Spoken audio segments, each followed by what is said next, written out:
अस्सलाम वालेकुम स्टूडेंट्स, मैं हूं फरहान यूसुफ और आप जानते हैं कि इस वक्त हम केमिस्ट्री पढ़ते हैं और आज जो है केमिस्ट्री के अंदर एक मौसम का तड़का लगा हुआ है। ये आज की क्लास बल्कि आज की तमाम क्लासेस के अंदर आज मौसम का तड़का लगा हुआ है। आप जानते हैं कि कल रात जो है एक बड़ा ही खुशगवार किस्म का एक जो है वो मौसम यानी वेदर क्रिएट हुआ था और हवाएं जो हैं, सर्द हवाएं जो हैं, उसने लाहौर को देख लिया है और यहाँ पर एक ठंडक और जो कहते हैं ना कि हवा के अंदर जो ताजगी है, ठीक है, वो बढ़ा दी है, ठीक है।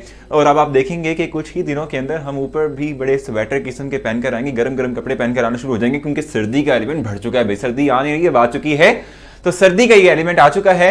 और इस सर्दी के एलिमेंट के साथ साथ मेरे लिए अगर मैं अपनी बात करता हूं तो ये जो सर्दी वाला जो एलिमेंट होता है ना, यानी खास करके सर्दियों का जो ये सीजन होता है, ये मुझे बहुत अच्छा लगता है, ठीक है। मतलब वो खास तौर पे बारिश का दिन हो और साथ में सर्दियां भी हों तो मुझे तो बहुत ही अच्छा लगता है। तो ये एक मैं कहता हूँ अपने मेरे अच्छे दिन आने वाले हैं कि जिसमें मुझे जो है ना थोड़ी सी अच्छी फीलिंग आने वाली है, ठीक है। तो ये सर्दी का एलिमेंट जो है वो आहिस्ता आहिस्ता बढ़ रहा है और आप लोग ने भी फील किया होगा कि सर्दियां आ चुकी हैं और आप लोग भी जो है अब अपने केयर कीजिएगा क्योंकि जैसे ही मौसम तब्दील होता है तो उसमें जाहिर सी बात है, आप जानते हैं कि डिफरेंट तरह के जो है फिर वो नज़ला है, ठीक है, जुकाम और इस तरह की ना खांसी वगैरह का एलिमेंट जो है वो बढ़ जाता है। तो आपने अपनी केयर करनी है क्योंकि जब आप बीमार हो जाएंगे तो फिर शायद अपनी स्टडीज के ऊपर उस तरह से फोकस नहीं कर पाएंगे जिस तरीके से आपको फोकस करना चाहिए था, जितना आपको टाइम देना चाहिए अपनी स्टडीज के ऊपर वो नहीं दे पाएंगे। तो इसलिए आपने अपनी केयर करनी है, अपने आपको थोड़ा सा इन तमाम चीज़ों से महफूज रखना है, ठीक है जनाब। तो अगर हम बात करते हैं आज के लेक्चर की बात करते हैं तो लेक्चर हमने आज देना है क्रोमेटोग्राफी के ऊपर।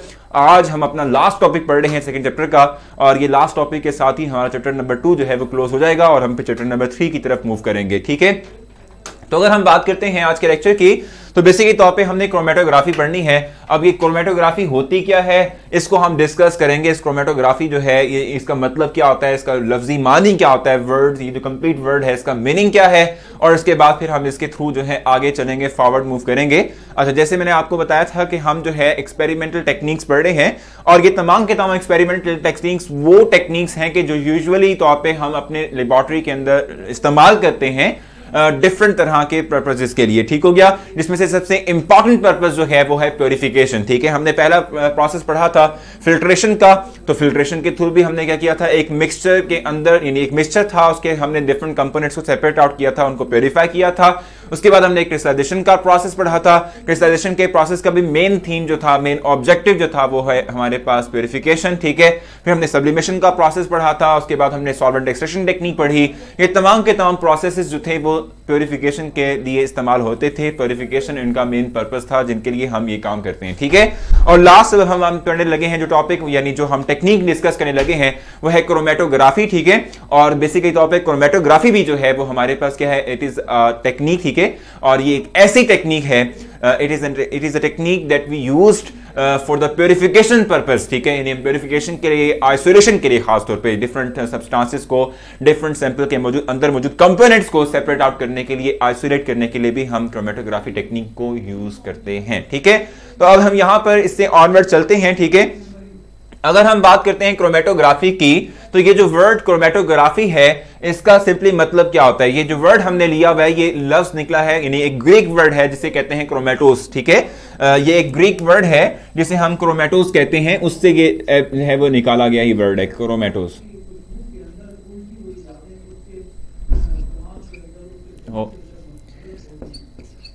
क्रोमेटोस, ठीक है। बेसिक टॉपिक ये वर्ड है जिसका मतलब होता है कलर राइटिंग, ठीक है। इसका मतलब क्या है, कलर राइटिंग, ठीक हो गया। यानी कि ऐसी टेक्निक है कि जिसके अंदर हम अपने सैंपल के अंदर मौजूद डिफरेंट कंपोनेंट्स को सेपरेट आउट करेंगे, ठीक है। उनकी क्वांटिटी को मेजर करेंगे, उनकी कंसंट्रेशन को मेजर करेंगे, प्योरिफिकेशन करेंगे on the basis of colour writing. इसलिए हम कहते हैं ये हमारे पास क्या है, क्रोमेटोग्राफी है। क्रोमेटोग्राफी एक ऐसी टेक्निक, ठीक है, कि जिसके थ्रू हम क्या करते हैं, प्योरिफिकेशन करते हैं, आइसोलेशन करते हैं, इवन के सब्सटेंस के अंदर यानी सैंपल के अंदर मौजूद डिफरेंट कंपोनेंट की कंसंट्रेशन को भी फाइंड आउट कर सकते हैं, उससे मुतल्लिक भी हम जजमेंट कर सकते हैं by using the chromatography technique, ठीक हो गया। और मैंने आपसे कहा कि क्रोमेटोग्राफी जो है ये वर्ड क्रोमेटोस से निकला है जो कि एक ग्रीक वर्ड है, इसका मतलब कलर राइटिंग होता है। क्या होता है, कलर राइटिंग, ठीक है। क्रोमा मतलब होता है कलर, ठीक हो गया। तो कलर राइटिंग जो है बेसिक तौर पे इसका मतलब है, ठीक है। तो तो अगर हम बात करते हैं इस टेक्निक की, तो जैसे हमने बात की कि जी क्रोमेटोग्राफी हमने यूज करनी है, तो बेसिकली तौर पे इसके अंदर डिफरेंट कंपोनेंट्स कौन कौन से, सबसे पहले हमें पता होना चाहिए कि क्रोमेटोग्राफी के अंदर हमारा जो कंपोनेंट है हमारे, ठीक है, वो कंपोनेंट्स क्या क्या हैं, ठीक है, और किस तरीके से हम क्रोमेटोग्राफी टेक्निक यूज करते हुए हम अपने सैंपल के अंदर मौजूद डिफरेंट कंपोनेंट्स को सेपरेट आउट करेंगे। तो अगर हम बात करते हैं क्रोमेटोग्राफी की, ठीक है, तो क्रोमेटोग्राफी एक ऐसी टेक्निक है कि जिसके अंदर हमारे पास बेसिकली तौर पे दो कंपोनेंट्स होते हैं। क्या होते हैं? दो कंपोनेंट्स। मैं आपको कंपोनेंट्स के मुताबिक भी बता रहा हूं। सेकेंडली तौर पे जो इस प्रोसेस के लिए हम केमिकल्स यूज करेंगे, जो हम सॉल्वेंट यूज करेंगे और जो हम इक्विपमेंट यूज करेंगे, मैं उसके मुताबिक भी आपको साथ साथ बताता जा रहा हूं, ठीक है। तो क्रोमेटोग्राफी जो है बेसिकली तौर पे इसके दो कंपोनेंट्स होते हैं। एक हमारे पास होता है स्टेशनरी फेज,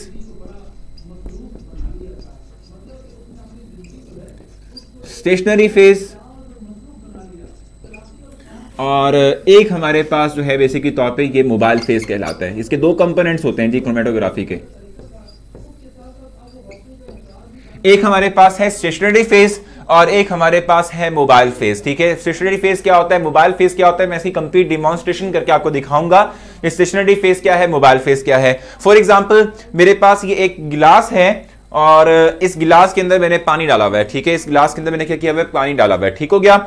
और ये मेरे पास एक टिश्यू पेपर है जिसके ऊपर मैंने एक स्पॉट लगाया हुआ है। अब ये स्पॉट जो है यानी एक ब्लैकिश कलर का स्पॉट है, ठीक है, और कोई एक आप कह सकते हैं इंक है, ठीक हो गया, और मैंने इसके ऊपर ये लगा दिया, ठीक है। अब ये मेरे पास गिलास, इसके अंदर मौजूद पानी है और ये मेरे पास है पेपर। अगर मैं इस पेपर को इनसाइड द ग्लास डालता हूं, ठीक है, तो आप ये बात जानते हो कि ये जो पानी है जो कि गिलास के अंदर मौजूद है, ये पानी क्या करेगा, कैपिलरी एक्शन के थ्रू इस टिश्यू पेपर के ऊपर क्या करेगा, राइज करेगा, इस टिश्यू पेपर के ऊपर क्लाइंब करेगा। देखें, आप जानते हैं, देखें, आप इस चीज को देख भी रहे होंगे कि जब मैंने क्या किया है, इस टिश्यू पेपर को इनसाइड द ग्लास डाला है, ठीक है, तो इसके अंदर मौजूद जो ये पानी है, ये पानी इस टिश्यू पेपर के ऊपर क्लाइंब करना शुरू हो चुका है, ठीक है। तो बेसिक तौर पे इसी तरह की हम टेक्निक, इसी तरह का ये प्रोसीजर हम अप्लाई करेंगे। मैं इसकी कंप्लीट डिमॉन्स्ट्रेशन भी आपको करवाऊंगा, मैं इसके एक्सपेरिमेंट भी आप लोगों को करवाऊंगा कि क्रोमेटोग्राफी बेसिक तौर पे किस तरीके से हम करते हैं, उसमें हम कौन कौन से कंपोनेंट्स इस्तेमाल करते हैं और किस तरीके से हम आइडेंटिफाई करते हैं कि डिफरेंट हमारे पास सैंपल के मौजूद कंपोनेंट्स हैं, ठीक है। तो अब देखिए जरा, मैंने आपसे कहा कि क्रोमेटोग्राफी जो है इसके दो कंपोनेंट्स होते हैं, एक होता है स्टेशनरी फेज और एक होता है मोबाइल फेज, ठीक है। तो ये जो मेरे पास पेपर है बेसिक तौर पे, जिसके ऊपर ये लिक्विड यानी कि ये वाटर जो है वो राइज कर रहा है through capillary action. Capillary action का मतलब आपको पता ही है, आप ये बात जानते हो कि ये जो दरख्त हैं, प्लांट्स हैं बेसिक तौर पे, ठीक है, ये जमीन से नमकियात को और वाटर को एब्जॉर्ब करते हैं और जाइलम और फ्लोएम टिश्यूज के थ्रू जो है क्या करते हैं, ये पत्तों तक पहुंचाते हैं, ठीक है, लीव्स तक पहुंचाते हैं। वहां पर फोटोसिंथेसिस का अमल होता है जिसके थ्रू जो है वो ग्लूकोज यानी कि इनके लिए खुराक बनती है, ठीक हो गया। तो सिमिलर वे के अंदर इस कैपिलरी एक्शन के थ्रू आप देख रहे हैं कि ये जो वाटर इसके अंदर, इस ग्लास के अंदर मौजूद था, ये ग्लास के अंदर मौजूद वाटर जो है कैपिलरी एक्शन के थ्रू इस पेपर के ऊपर जो है वो राइज करना शुरू हो चुका है। अब मैं आपको बताना चाह रहा हूं कि ये जो क्रोमेटोग्राफी की हम दो कंपोनेंट्स की बात कर रहे हैं, ये कंपोनेंट्स बेसिकली तौर पे होते कौन कौन से हैं। एक कंपोनेंट है स्टेशनरी फेज, ये जो आपके पास पेपर है, ये पेपर जो है ये सॉलिड फॉर्म के अंदर है। देखें, मैंने आपको बताया कि ये सॉलिड फॉर्म के अंदर है, ठीक हो गया। ये जो आपका पेपर है बेसिकली तौर पे, जिसको हम टिश्यू पेपर कहते हैं, ये टिश्यू पेपर बेसिकली तौर पे क्या है, आपका स्टेशनरी फेज है। ये क्या है, स्टेशनरी फेज, ठीक हो गया।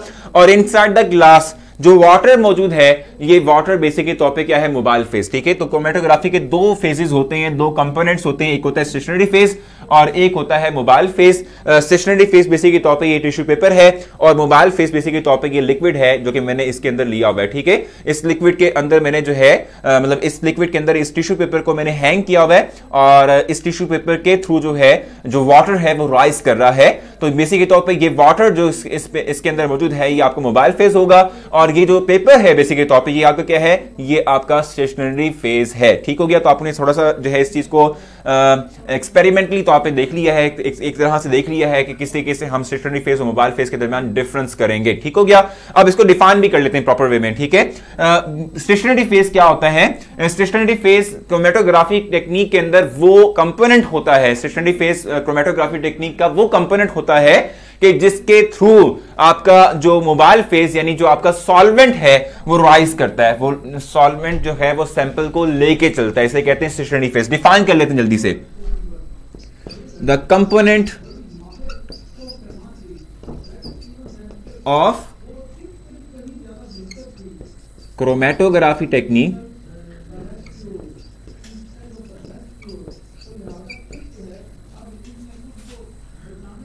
upon which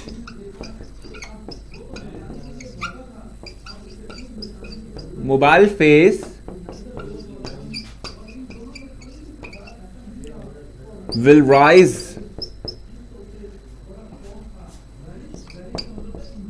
और ट्रेवल। ठीक है, यानी आप सिंपल ये बात कह सकते हैं कि स्टेशनरी फेज बेसिक के तौर पे हमारी क्रोमेटोग्राफी का वो कंपोनेंट है कि जिसके ऊपर जो आपका मोबाइल फेस, यानी कि जो भी आप ले रहे हो मोबाइल फेस, अब मोबाइल फेस डिफरेंट हो सकते हैं, लेकिन हमारे इस टेक्निक के अंदर हम लिक्विड यूज करेंगे, सॉल्वेंट यूज करेंगे। ठीक हो गया, तो जो सॉल्वेंट है बेसिक के तौर पे, जो लिक्विड हमारा है, ठीक है, वो राइज करेगा, वो क्लाइम करेगा, वो ट्रेवल करेगा, इसे हम स्टेशनरी फेस कहते हैं। जैसे आपसे कहा था कि ये फिल्टर पेपर बेसिक के तौर पे क्या है, स्टेशनरी फेस की एग्जांपल है। ठीक हो गया। अच्छा, मोबाइल फेस फिर क्या होगा? मोबाइल फेस से हम कह सकते हैं कि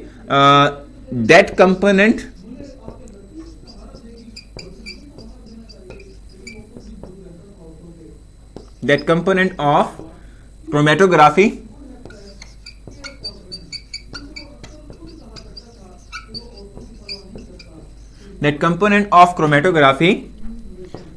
which will rise upon stationary phase, यानी कि ये वो कंपोनेंट है क्रोमेटोग्राफी का कि जो क्या करेगा, राइज करेगा, जो क्लाइम करेगा, जो ट्रेवल करेगा। किस चीज के ऊपर ट्रेवल करेगा? स्टेशनरी फेज के ऊपर जो है वो ट्रेवल करेगा। ठीक है, तो क्वेश्चन पहला आ चुका है जी जैन का, सर इनर्ट सॉलिड मींस। अच्छा, इनर्ट सॉलिड मींस अभी मैंने आप लोगों को कुछ बताया नहीं इस हवाले से। अभी मैंने ये भी नहीं क्लियर किया कि जो हमारे पास स्टेशनरी फेज है वो सॉलिड है, लिक्विड है, कुछ भी है। अभी हम आगे जाके क्लियर करेंगे क्योंकि डिफरेंट टाइप्स के स्टेशनरी फेज हो सकते हैं, तो मैं उसके अंदर आपको मैं इनर्ट सॉलिड के हवाले से आपको उसका आंसर दे दूंगा। अभी हम थोड़ा सा उससे पीछे ही हैं। ठीक है, तो सबसे पहले हमने कहा कि क्रोमेटोग्राफी का सिंपली मतलब क्या होता है। ये वर्ड क्रोमेटोस से निकला है जिसका मतलब कलर राइटिंग होता है। ये एक ऐसी टेक्निक है जिसके अंदर हम किसी सब्सटेंस की प्योरिफिकेशन करते हैं, उसके अंदर मौजूद कंपोनेंट्स की सेपरेशन करते हैं, आइसोलेशन जिसे हम कहते हैं। ठीक है, और इसके साथ साथ हम कंपोनेंट्स जो हैं, जैसे किसी सैंपल के अंदर मौजूद कंपोनेंट्स जो हैं उनकी कंसंट्रेशन को मेजर भी करते हैं, उसकी कंसंट्रेशन को हम निकाल भी सकते हैं। ठीक है, अब मैंने आपसे कहा कि क्रोमेटोग्राफी टेक्निक जो है बेसिक के तौर पे ये दो कंपोनेंट्स पर मुश्तमिल है। एक को कहते हैं स्टेशनरी फेज और एक को कहते हैं मोबाइल फेज। ठीक है, मोबाइल फेज। ठीक है, स्टेशनरी फेज और मोबाइल फेज। स्टेशनरी फेज का मतलब क्या होता है कि ये वो कंपोनेंट है क्रोमेटोग्राफी टेक्निक के अंदर, ये क्रोमेटोग्राफी का ये वो कंपोनेंट है कि जिसके ऊपर आपका जो लिक्विड है, ये जो सॉल्वेंट है जिसको आप मोबाइल फेज के तौर पे यूज कर रहे हैं, वो राइज करेगा। और मोबाइल फेज वो सॉल्वेंट या वो लिक्विड होगा या वो मीडियम होगा या वो कंपोनेंट होगा क्रोमेटोग्राफी का कि जो आपके सैंपल को लेके चलेगा, स्टेशनरी फेज के ऊपर राइज करेगा। ठीक है, इसे हम क्या कहते हैं? मोबाइल फेज कहते हैं। ठीक हो गया। अच्छा, देखें जरा, अगर हम बात करते हैं क्रोमेटोग्राफी की और इसके कंपोनेंट्स की बात करते हैं, तो मोबाइल फेज भी डिफरेंट टाइप्स के हो सकते हैं, स्टेशनरी फेज भी डिफरेंट टाइप्स के हो सकते हैं। लेकिन आपके सिलेबस के अंदर मोबाइल फेज को जस्ट वो कह रहा है कि ये एज अ लिक्विड ही हम लेंगे, लिक्विड के अलावा कोई और मोबाइल फेज हम यूज नहीं करेंगे। ठीक है, तो मोबाइल फेज आपके लिए कांस्टेंट है, मोबाइल फेज आपका लिक्विड यानी सॉल्वेंट ही रहेगा। लेकिन स्टेशनरी फेज बेसिक के तौर पर ये दो तरह के हो सकते हैं। ठीक है, स्टेशनरी फेज जो है वो दो तरह के हो सकते हैं, डिफरेंट तरह के आप स्टेशनरी फेज ले सकते हो। अब वो कौन कौन से ले सकते हो और उसकी बेसिस के ऊपर स्टेशनरी फेज फर्दर भी कैटेगराइज होता है डिफरेंट टाइप्स के अंदर, वो भी हम डिफाइन करने लगे हैं अभी और उसको भी देखेंगे। ठीक है, तो यहां तक अगर आप लोगों को क्वेश्चन है तो आप लोग जरूर मुझसे क्वेश्चन करेंगे, मैं आप लोगों को जरूर जो है उसका रिस्पॉन्स करूंगा, जरूर जो है इसका मैं आंसर करूंगा। ठीक है, तो फर्दर आगे चलते हैं। मैं स्टेशनरी फेज के डिफरेंट टाइप्स की बात कर रहा हूं और हम कौन कौन से टाइप के स्टेशनरी फेजेस ले सकते हैं और उसका क्या इन्फ्लुएंस होगा आपकी क्रोमेटोग्राफी के ऊपर, ये बेसिक के तौर पे मैं आप लोगों को समझाने लगा हूं इस पर। ठीक है, तो हम इस वक्त बात कर रहे हैं स्टेशनरी फेज की। तो स्टेशनरी फेज जो है ये दो तरह का हो सकता है। ठीक है, ये हमारे पास सॉलिड भी हो सकता है। ठीक है, हम सॉलिड स्टेशनरी फेज भी ले सकते हैं, जैसे कि ये पेपर था, इस पेपर की अगर हम बात करते हैं तो क्योंकि अभी बिल्कुल वेट हो चुका है। देखें, अगर आप देखें तो ये कंप्लीट वेट हो चुका है। मैंने सिर्फ इसका लोअर एंड जो था सिर्फ वो ही डिप किया था वाटर के अंदर, लेकिन इसके अंदर कैपिलरी एक्शन की वजह से क्या हुआ कि वाटर राइज किया और अब देखें कंप्लीट ये वेट हो चुका है। और जो वाटर था इनसाइड ग्लास, ठीक है, चूंकि वो क्लाइम किया है तो वो मेरा क्या था बेसिक के तौर पे वो मेरा जो है मोबाइल फेज था, और ये जो पेपर है ये स्टेशनरी फेज है। ये क्या है? Stationary phase. ठीक हो गया। तो मोबाइल फेज और स्टेशनरी फेज की मैंने आपको डेमोन्स्ट्रेशन करके दिखाई है। अच्छा, मैंने आपको बताना चाह रहा था कि ये जो हमारे पास पेपर था बेसिक के तौर पे, ये पेपर जो है ये एक स्टेशनरी फेज की वो एग्जांपल है जिसमें कि हम सॉलिड मटेरियल ले रहे हैं, क्योंकि पेपर सॉलिड होता है ना, ठीक है। तो स्टेशनरी फेज सॉलिड भी हो सकता है और स्टेशनरी फेज जो है वो लिक्विड भी हो सकता है, ठीक है। स्टेशनरी फेज सॉलिड भी हो सकता है और स्टेशनरी फेज लिक्विड भी हो सकता है। ठीक हो गया। तो हम कहते हैं कि वो टाइप ऑफ क्रोमेटोग्राफी कि जिसके अंदर स्टेशनरी फेज सॉलिड हो, इसे हम एड्सॉर्प्शन क्रोमेटोग्राफी कहते हैं, ठीक है। वो टाइप ऑफ क्रोमेटोग्राफी कि जिसके अंदर हमारे पास स्टेशनरी फेज लिक्विड सॉलिड हो। सर, स्टेशनरी फेज में और मोबाइल फेज में डिफरेंस आ जाता है क्या? बिल्कुल। देखो, चीज क्लियर करने का बेसिक मकसद ही यही है कि आप लोगों को हर तरह के क्वेश्चन जो है उसके लिए आपको इन्फॉर्म किया जाए, आप लोगों को समझाया जाए कि डिफरेंट टाइप्स के या डिफरेंट नेचर के क्वेश्चन जो हैं वो हो सकते हैं। तो कशफ का क्वेश्चन है कि डिफरेंस आ सकता है बिटवीन स्टेशनरी मोबाइल फेज, तो जरूर आ सकता है। आप लोगों के लिए ये क्वेश्चन जरूर बन सकता है। ये शॉर्ट क्वेश्चन इंपॉर्टेंट है। What is the difference between stationary phase and mobile phase? आप लोगों को ये याद रखना है, ठीक है। आप लोगों को ये चीज भूलनी नहीं है। ठीक हो गया। अच्छा, अगर हम बात करते हैं कि वो टाइप ऑफ क्रोमेटोग्राफी में, अब क्रोमेटोग्राफी की दो डिफरेंट टाइप्स बता रहा हूं आपको मैं, ठीक है। On the basis of stationary phase हम क्रोमेटोग्राफी को दो डिफरेंट टाइप्स में डिवाइड करते हैं। तो क्रोमेटोग्राफी की वो टाइप कि जिसके अंदर हम स्टेशनरी फेज को सॉलिड लेते हैं, इसे कहते हैं एड्सॉर्प्शन क्रोमेटोग्राफी।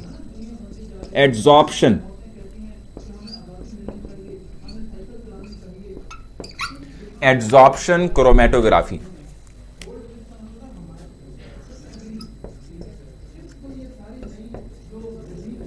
ठीक है जनाब। तो ये वो टाइप ऑफ क्रोमेटोग्राफी है कि जिसके अंदर हम स्टेशनरी फेज जो ले रहे हैं वो सॉलिड दे रहे हैं। सॉलिड स्टेशनरी फेज के हामिल जो क्रोमेटोग्राफी होगी इसको एड्सॉर्प्शन क्रोमेटोग्राफी कहते हैं। इसको डिफाइन कैसे करेंगे?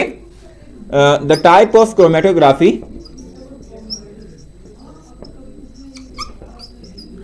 आई थिंक मुझे अपना मार्कर चेंज कर लेना चाहिए ताकि आप लोगों को विजिबल नजर आए। Chromatography, the type of chromatography in which stationary phase is solid,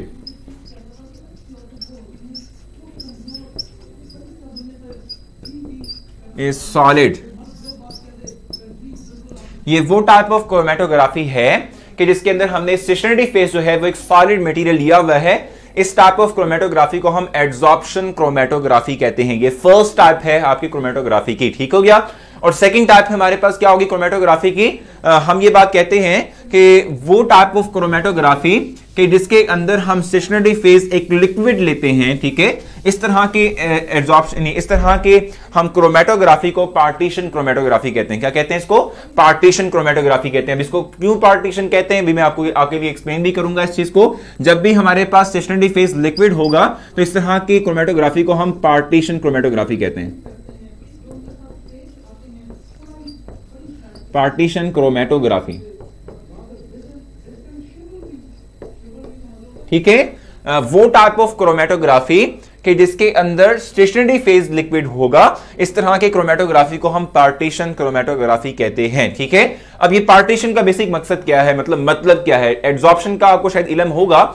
adsorption का मतलब होता है एड्सॉर्ब होना, ठीक है। किसी सॉलिड सरफेस के ऊपर किसी लिक्विड का एड्सॉर्ब हो जाना। जैसे आप फोम लेते हो, अगर आप उस फोम को थोड़ा सा डिप करते हो किसके अंदर, इनसाइड द वाटर, ठीक है। तो ये जो वाटर के अंदर थोड़ा सा आपने डिप किया था फोम को, ये फोम जो है पानी को एड्सॉर्ब कर लेगा अपने सरफेस पे, इसको खींच लेगा, ठीक हो गया। अपने सरफेस पे इसको एड्सॉर्ब कर लेगा, ठीक हो गया। अगर हम बात करते हैं लिक्विड की, तो लिक्विड में क्या होता है? देखिए, हम सॉल्वेंट भी, मोबाइल फेज भी क्या ले रहे हैं? लिक्विड ले रहे हैं। स्टेशनरी फेज भी अगर हम लिक्विड लिक्विड ले लेंगे तो फिर उससे इस सूरत में क्या होगा, इस सूरत में ये होगा कि लिक्विड जो है, जो दो लिक्विड्स हमने लिए हैं एज अ स्टेशनरी फेज और मोबाइल फेज लिए हैं, इसमें सोल्यूट जो है यानी आप कह लें जो सैंपल है आपका वो क्या करेगा, अपने आप को डिस्ट्रीब्यूट करेगा। इसे कहते हैं पार्टीशन। पार्टीशन का मतलब होता है डिस्ट्रीब्यूशन, पार्टीशन का मतलब क्या होता है, डिस्ट्रीब्यूशन। ठीक हो गया। तो अगर हम क्या करते हैं, लिक्विड को एज अ स्टेशनरी फेज लेते हैं तो आपका जो सैंपल होता है वो पार्टीशन करता है, यानी वो डिस्ट्रीब्यूट करता है अपने आप को between the two different liquids. ठीक है, क्योंकि एक एज अ स्टेशनरी फेज हम ले रहे हैं, एक को हम एज अ मोबाइल फेज के तौर पे यूज कर रहे हैं। ठीक है, तो इसकी डेफिनेशन क्या होगी हमारे पास, the type of chromatography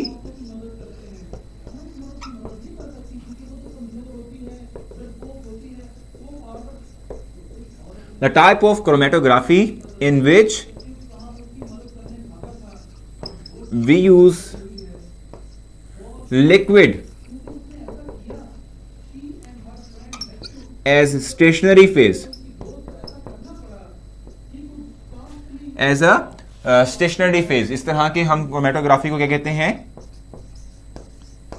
partition chromatography कहते हैं। ठीक हो गया, इस तरह की क्रोमेटोग्राफी को हम पार्टीशन क्रोमेटोग्राफी कहते हैं। अभी एक क्वेश्चन रेज हुआ था जैन की तरफ से और वो कहता था कि इनर्ट सॉलिड क्या होता है। देखो सॉलिड अगर आप as a stationary phase solid ले रहे हो तो इट मे पॉसिबल कि ये जो आपका सॉलिड है ये इनर्ट हो। और इनर्ट का बेसिक मकसद क्या होता है, देखो ये जो इनर्ट की टर्म है आप इसको यूज करते हो नोबल, जो हमारे पास नोबल गैसेस हैं उनके लिए भी यूज करते हो। आप ये बात जानते हो कि ये जो नोबल गैसेस हैं helium, neon, argon, krypton, xenon, ठीक है, ये रिएक्शन को शो नहीं करती, ये एज सच रिएक्शन नहीं करवाती। क्यों? क्योंकि इनका ऑक्टेट और डुप्लेट ऑलरेडी ही कंप्लीट होता है। चूंकि इनका डुप्लेट और ऑक्टेट ऑलरेडी ही कंप्लीट है तो ये फर्दर रिएक्शन को शो नहीं करते। इस तरह के बिहेवियर को हम इनर्टनेस कहते हैं। ठीक हो गया। तो वो सॉलिड के जो क्या करेगा, जो अपने ऊपर यानी जो आप कह लें कि जो केमिकली तौर पे इंटरेक्शन शो नहीं करेगा किसी भी मटेरियल के साथ, ठीक है, इवन के सॉल्वेंट के साथ भी, इवन के आपके सैंपल के साथ भी, इसे हम इनर्ट सॉलिड कहेंगे।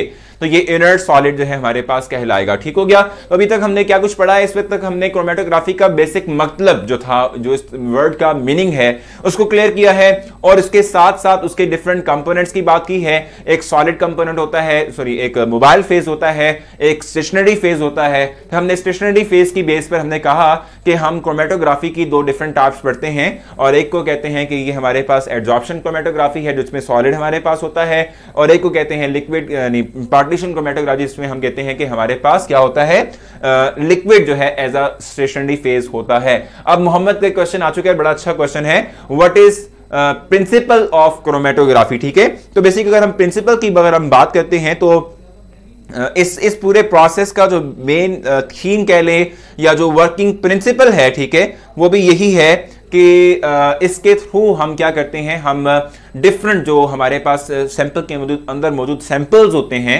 यानी कंपोनेंट्स होते हैं, सैंपल के अंदर मौजूद कंपोनेंट्स होते हैं, उनको हम सेपरेट आउट करते हैं। और किस तरीके से सेपरेट आउट करेंगे, देखिए हमारे पास दो कंपोनेंट्स हैं, एक हमारे पास स्टेशनरी फेज है, एक हमारे पास मोबाइल फेज है। स्टेशनरी फेज के ऊपर मोबाइल फेज ने क्या करना है, राइज करना है। ठीक है, हम स्टेशनरी फेज के ऊपर अपने सैंपल को एडजस्ट करते हैं, अपने सैंपल को लगा देते हैं, उसके बाद फिर मोबाइल फेज को रन करते हैं। तो ये जो हमारा सैंपल होता है, ये सैंपल अपने आप को डिस्ट्रीब्यूट करता है between stationary phase and mobile phase, और स्टेशनरी फेज और मोबाइल फेज में डिस्ट्रीब्यूट करते हुए सैंपल के अंदर मौजूद डिफरेंट कंपोनेंट्स की डिफरेंट एफिलिएशंस होती हैं with stationary and mobile phase. इसकी बिना पर ये एक दूसरे से सेपरेट आउट हो जाते हैं और अपनी डिफरेंट कंसंट्रेशंस को शो करते हैं। तो बेसिक प्रिंसिपल यही है इसका। What is the principal of chromatography, तो मैं आपको बता रहा हूं कि इसमें हम डिफरेंट कंपोनेंट्स की बात कर रहे हैं, क्रोमेटोग्राफी के अंदर डिफरेंट कंपोनेंट्स की बात कर रहे हैं। एक हमारे पास मोबाइल फेज है, एक हमारे पास स्टेशनरी फेज है। ठीक है, तो मोबाइल फेज और स्टेशनरी फेज के दरमियान जो हमारा सैंपल है वो अपने आप को डिस्ट्रीब्यूट करता है।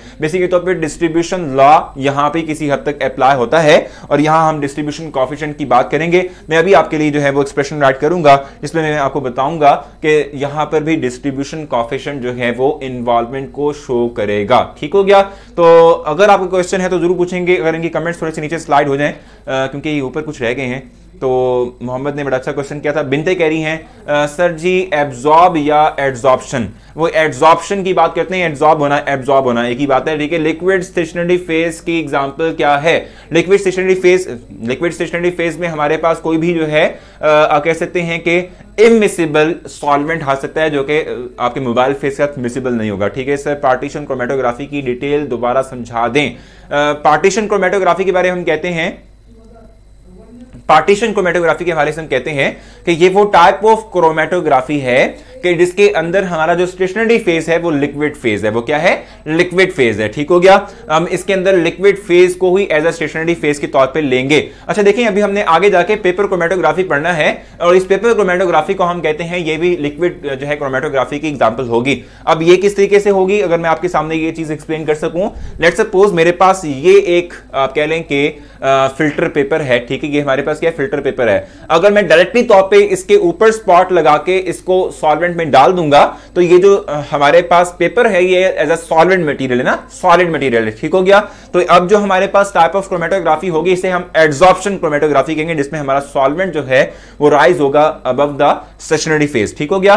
लेकिन अगर मैं क्या करता हूं कि बिफोर मैं इसके ऊपर स्पॉट लगाऊं और उसके बाद इसको हम मोबाइल फेज में डाल दें, इससे पहले अगर मैं इसके ऊपर वाटर का स्प्रे कर देता हूं, वाटर के droplets, tiny particles of water जो हैं उसका मैं अगर इसके ऊपर स्प्रे कर देता हूं, उसके बाद इसके ऊपर मैं अपना सैंपल लगा के इसको हैंग करता हूं मोबाइल फेज के अंदर, तो अब इस सूरत में ये पेपर मेरा स्टेशनरी फेज नहीं है।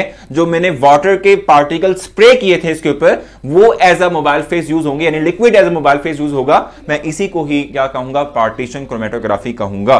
तो अब आपके क्वेश्चन है तो जरूर मैं लूंगा, नीचे इनके कमेंट्स नीचे स्लाइड कर दें ताकि मुझे कुछ क्लियर हो कि ये क्या कह रहे हैं। मैंने आप लोगों के सामने ये चीज क्लियर की है, differentiate between stationary and mobile phase. तो मैंने अभी बताया था आपको कि स्टेशनरी फेज वो फेज होता है हमारे क्रोमेटोग्राफी का कि जिसके ऊपर मोबाइल फेज रन करता है, और मोबाइल फेज वो हमारा कंपोनेंट होता है कि जिसके तहत हमारा जो कह रहे हैं कि सैंपल है वो ऊपर की तरफ को मूव करेगा। स्टेशनरी का मतलब क्या? रुका होता है, और लेकिन लिक्विड तो मूव करता है, ठीक है। अच्छा देखिए मेरी बात सुने, स्टेशनरी का मतलब बिल्कुल सही कह रही हैं आप, स्टेशनरी का मतलब होता है स्टैटिक होता है, ठीक है। आपका स्टेशनरी फेज कभी मूव नहीं करेगा, स्टेशनरी फेज मूव नहीं कर रहा, ठीक है। लेकिन जो नीचे मौजूद लिक्विड था कि जो इस स्टेशनरी फेज पे क्लाइंब करेगा वो मोबाइल फेज कहलाता है, और मोबाइल का मतलब होता है मूव करना, ठीक है, मूवमेंट को शो करना, ठीक हो गया। तो चूंकि मोबाइल फेस क्लाइंब कर रहा है इसलिए हम उसको मोबाइल फेस कह रहे हैं क्योंकि वो मूव करता है, और स्टेशनरी फेस चूंकि मूव नहीं कर रहा होता इसलिए हम कहते हैं कि ये एक रुकी हुई चीज है, इसको स्टेशनरी फेस ही कहेंगे।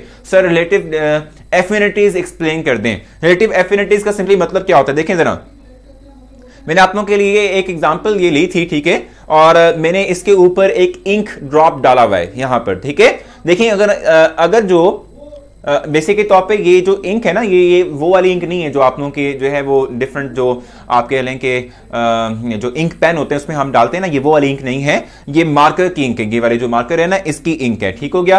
और ये जो मार्कर की इंक होती है, मटेरियल जो जिससे मिलकर बना होती है ऑर्गेनिक मटेरियल होता है, ठीक है, ऑर्गेनिक। और ऑर्गेनिक के बारे में जानते हैं कि वो नॉन पोलर होता है, ठीक हो गया।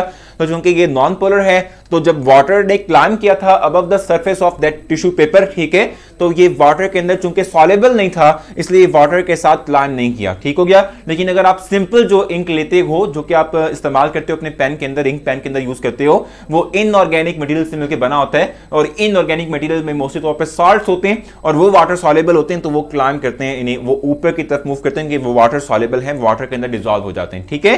तो ये जो रिलेटिव एफिनिटीज की आप बात करें इसका मतलब यही है, ये मेरा सैंपल था, मैंने इस सैंपल को अपने स्टेशनरी फेस पे लगा दिया, ठीक है। अब जब मैं इसको मोबाइल फेस के अंदर डिप करूंगा तो अगर ये जो मेरा सैंपल है ये सॉल्युबल हुआ मोबाइल फेस के अंदर, यानी ये वाटर यानी जो हमारा सॉल्वेंट था उसके अंदर सॉल्युबल हुआ, यानी उसमें डिसॉल्व हो सकता हुआ, तो फिर ये मोबाइल फेस के साथ ऊपर की तरफ मूव करेगा। अगर ये सॉल्युबल नहीं है तो ये स्टेशनरी फेस के साथ ही स्टिक करा रहेगा, ठीक है। यानी आप सिंपल कह सकते हैं कि ये सैंपल जो है इसकी एफिनिटी यानी इसकी अट्रैक्शन की फोर्स स्टेशनरी फेस के साथ ज्यादा थी और मोबाइल फेस के साथ कम थी, इसलिए ये मूव नहीं किया, ठीक हो गया। इनके कमेंट्स नीचे स्लाइड कर दें ताकि मैं इनके मजीद जो है कमेंट्स का आंसर दे दूं, इनको कंप्लीट कॉन्सेप्ट पता होना चाहिए कि हम क्या कह रहे हैं। ये ऊपर वाला क्वेश्चन ले लें अगर हम कश्यप का, sir partition and adsorption chromatography में डिफरेंस आ जाता है क्या? बिल्कुल आ जाता है। बिनते कह रही हैं सर जी जब हम लिक्विड को स्टेशनरी फेज के तौर पर लेंगे, नीचे स्लाइड करें, वो तब भी मूव नहीं करेगा, बिल्कुल नहीं करेगा। सर जी पार्टीशन की समझ नहीं आई, पार्टीशन की समझ नहीं आई, मैं फिर से एक्सप्लेन कर देता हूं। मैंने आपसे एग्जांपल के तौर पे मैंने आपसे कहा था, फॉर एग्जांपल अभी देखिए आपने जाके ना आगे जाकर अभी हमने पढ़ना है, पेपर क्रोमेटोग्राफी को पढ़ना है। अभी हमने सिर्फ इंट्रोडक्शन लिया है क्रोमेटोग्राफी का, अभी पेपर क्रोमेटोग्राफी हमने सारी पढ़नी है, ठीक है। उसमें वो क्या कहेगा, उसमें वो कहेगा कि मैंने एक पेपर लिया है, वॉटमैन पेपर नंबर 2, ये मेंशन किया होगा उसने, ठीक है। यानी फिल्टर पेपर लेगा और इस फिल्टर पेपर को एज अ स्टेशनरी फेज वो यूज नहीं करेगा, ठीक है, बिल्कुल भी इसको यूज नहीं करेगा एज अ स्टेशनरी फेज के तौर पे। वो कहेगा ये कि इस स्टेशनरी इस पेपर के ऊपर मैं वाटर के टाइनी पार्टिकल्स को स्प्रे करता हूं, ठीक है। जैसे आप जब कपड़े जो है वो प्रेस करते हो ना, तो कपड़े प्रेस करने से पहले आप लोग शावर यूज करते हो कपड़ों को थोड़ा गीला करने के लिए ना, वो शावर प्रेस करते हो तो उससे स्मॉल टाइनी पार्टिकल्स जो हैं वाटर के वो स्प्रे होते हैं, ठीक है।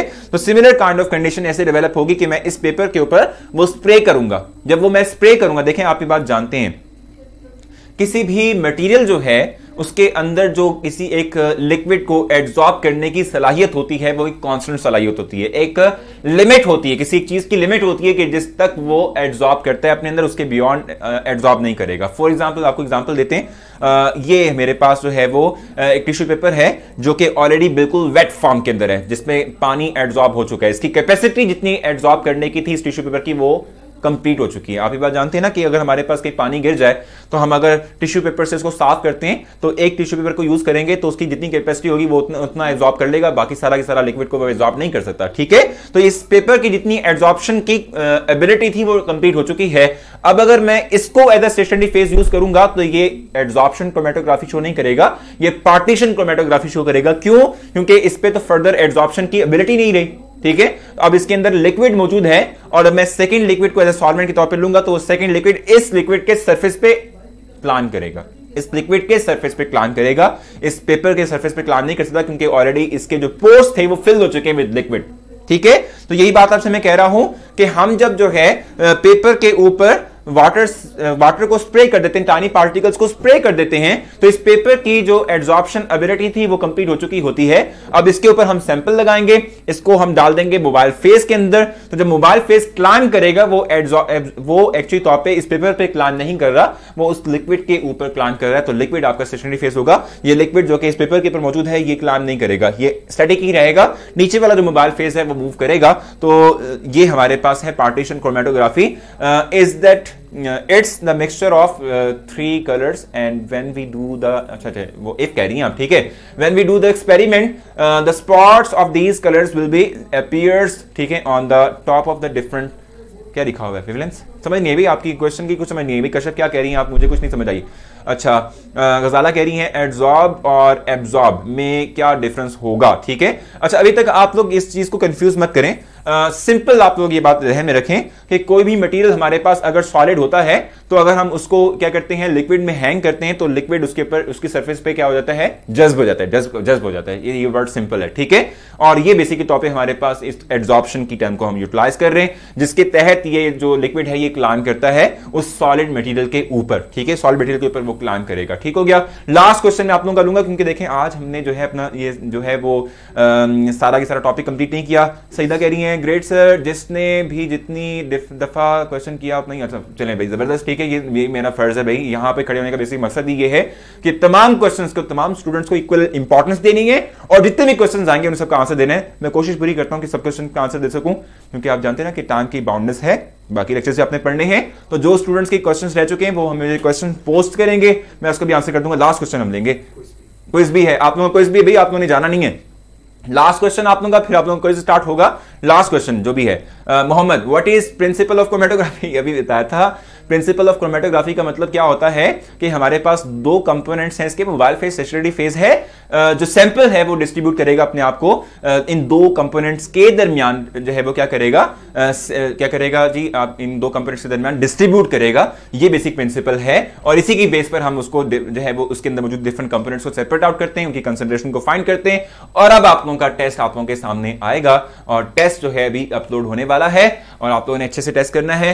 और अब हम जो है पेपर क्रोमेटोग्राफी को हम कल कंप्लीट करेंगे, और कल जैसे ही पेपर क्रोमेटोग्राफी कंप्लीट होगी उसके बाद हम एक दिन देंगे मैक्सिमम एक्सरसाइज की डिस्कशन के लिए, बल्कि एक दिन तो ज्यादा हो गया, हम हाफ लेक्चर रखेंगे अपनी डिस्कशन के लिए, क्योंकि उसमें ये जो इस चैप्टर की एक्सरसाइज है, बेसिकली तौर पे चैप्टर नंबर 2 की एक्सरसाइज है, उसमें कोई खास ऐसा कोई इंपॉर्टेंट क्वेश्चंस नहीं सिवाय 2 क्वेश्चंस के। मैं आप लोगों को उसका आंसर लिखवा दूंगा और फिर मैं चैप्टर नंबर 3 की तरफ मूव कर जाऊंगा। तो टेस्ट आप लोगों के पास आ चुका होगा और अपने फौरन उसको सॉल्व करना है। 3 मिनट्स आपके लिए होते हैं और जो है आपने डिले फैक्टर नहीं करना और अच्छे से टेस्ट करना है। मैं एक्सपेक्ट कर रहा हूं कि आपके आज 5 आउट ऑफ 5 आंसर, मतलब 5 आउट ऑफ 5 मार्क्स होने चाहिए। भाई क्या हो गया आप लोगों को, जरूर आप लोगों की मार्क्स होने चाहिए। अच्छा, जो YouTube के ऊपर मौजूद मेरे स्टूडेंट्स हैं उनसे मैं मुखातिब हूं और मैं उनसे ये कह रहा हूं कि आप लोग फौरन से कैंपस पर आएंगे, क्योंकि देखा मैंने जितने भी क्वेश्चंस के आंसर दिए हैं वो सारे कैंपस पर दिए हैं। और मैं आपसे कहता हूं कि कैंपस बेसिकली तौर पे हमारी क्लास है, ये क्लासरूम है, तो क्लासरूम में मौजूद जो स्टूडेंट होता है उसको प्रेफर किया जाता है, उसी क्वेश्चन के आंसर दिए जाते हैं जो कि वो पूछता है। बाहर किसी खड़े दूसरे तीसरे बंदे के क्वेश्चन के आंसर नहीं देता कोई टीचर, ठीक है। तो आप तमाम स्टूडेंट्स जो है वो खिड़की से झांकने के बजाय क्लास के अंदर आते हैं, हम आपको वेलकम कहते हैं। आप यहाँ आए, सिंपल सा एक फ्री ऑफ कॉस्ट एक सिंपल सा रजिस्ट्रेशन का एक मरहला है और उसको आप जो है कंप्लीट करें। उसके बाद आप देखें टेस्ट ये स्टूडेंट कर रहे हैं, आप लोग वहां बैठे हुए, तो अगर आप लोग कैंपस पे आ जाते हैं तो आप लोग भी जो है ये टेस्ट परफॉर्म कर सकेंगे। और इस वक्त जो है अच्छी खासी स्ट्रेंथ है हमारे पास, क्या कहते हैं, यूट्यूब के ऊपर भी मौजूद है। तो जितने भी मेरे स्टूडेंट इस वक्त जो है यूट्यूब के ऊपर में मौजूद हैं, इन सबको मैं गुजारिश करूंगा कि आप लोग campus.pk पर आएँ। तमाम जितने भी क्वेश्चंस आपके होंगे, देखिए मैंने हर एक क्वेश्चन को आंसर किया है, ठीक है। जितने भी क्वेश्चंस आए थे, जितने भी रिपीट हुए, मैंने हर एक को क्वेश्चन का आंसर किया है। तो आप लोग अगर YouTube पे क्वेश्चन करेंगे तो शायद मेरे लिए वो मुमकिन नहीं होगा कि मैं उसका आंसर दे सकूं, क्योंकि हम कैंपस को फॉलो कर रहे हैं। कैंपस के जो क्वेश्चन होते हैं वो हमारे लिए विजिबल भी होते हैं और हम उसको जो है वो टैकल भी कर रहे होते हैं। तो जितने भी स्टूडेंट्स हमारे पास इस वक्त कैंपस के हैं वो सब के सब मूव करेंगे, जितने भी यूट्यूब पे इनके जो हमारे स्टूडेंट्स हैं वो कैंपस में मूव करेंगे। और आप ये बात जानते हो कि कल जो है हमारा क्या है, एक्टिविटी डे है। तो इस एक्टिविटी डे के ऊपर हम आपको एक बड़े मजे की जो है वो पर्सनैलिटी से आपको मिलाएंगे, ठीक है। एक आप कह सकते हैं कि नौजवान किस्म का बंदा, ठीक है, एक यूथ से बिलोंग करने वाला बंदा, एक आपकी तरह का ही बंदा, ठीक है। वो बहुत मुनफरिद काम कर रहा है और इस माशरे में उसका एक नाम भी है और उसकी पहचान भी है।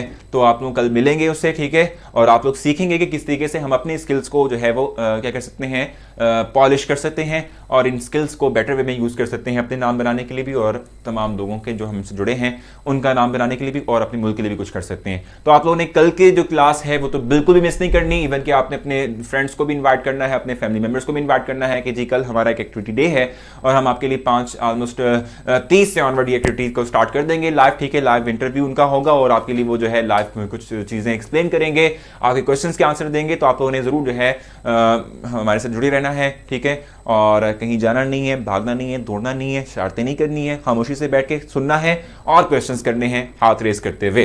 तो सिर्फ और सिर्फ अब आपके पास 25 सेकंड रह चुके हैं, तो 25 भी नहीं यार, अब तो 20 सेकंड रह चुके हैं और जल्दी से आपने टेस्ट परफॉर्म करना है। फिर मैं देखता हूं कि 5 में से 5 नंबर लेने वाला बच्चा कौन सा है।